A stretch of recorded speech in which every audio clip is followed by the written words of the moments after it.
All right, so you're getting into resin and it's so much fun and it's amazing the things that you can turn out. And then you go, maybe, I don't know, wear out a mold and need to replace it. Well, the cheaper option isn't always the better. I think you'll notice that there's a difference between these two fox casts. Mainly the ears. There's a significant amount that's kind of missing from the second one. So when I wore out a mold, I decided, okay, let's go ahead and order another one off Amazon, where I got the first one.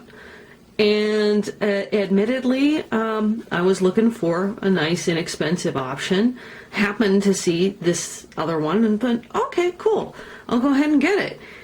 After I did the first cast, I'm like, oh no, did I mess up? And somehow, even though I put it in the pressure pot, were there bubbles?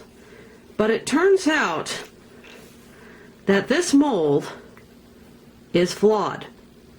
There's actually missing ear points. And so no matter how much I try to get a good cast out of this mold, it's never going to happen.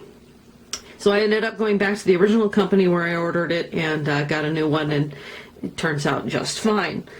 So it's kind of one of those things where, yeah, you know, as an artist, we want to kind of try and keep our bottom line down and all that sort of stuff. But sometimes it does make a difference when you pay the amount that, it's worth it.